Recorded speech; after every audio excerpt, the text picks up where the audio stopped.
I realize that it might seem that we've sold out totally and completely to Him. But I also realize that despite our belief in Him, life has been difficult. It would seem that we're the perfect example of bad things happening to good people. We've been a believer for a while, but that hadn't kept our house from being foreclosed on.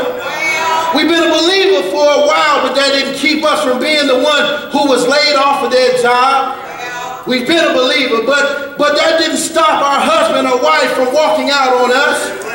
We've been a believer for a while, but that didn't keep us from losing our loved ones in death. It would seem that in this relationship, God let us down, and we might want to walk away. But I stand to tell you this morning that the journey to discipleship is not easy. It won't always be a smooth road. Sometimes there will be bumps and bruises in this life. You will have some tribulation. But despite the hardship of the journey, you happen to have the best partner for the journey that anyone could have. Because when you're tired and want to give up, He giveth power to the faint. And to them that have no might, He increases strength. Even the youth shall faint and be weary, and young men shall utterly fall. But they that wait upon the Lord shall renew their strength. They shall mount up like wings as eagles. They shall run and not be weary. They shall walk and not faint. Because when you're discouraged and ready to throw in the towel, His word says, cast your burden upon the Lord, and He will sustain you. He will not permit the righteous to be moved. Because when you're afraid, He tells you, do not fear, for I am with you. Do not be dismayed, for I am your God. I will strengthen you and help you. I will uphold you with my righteous right hand. Listen, there's this sour candy that they sell. It's called Warheads. When I was younger, I used to like to eat it. But it's so sour that initially when you put it in your mouth, you want to spit it out.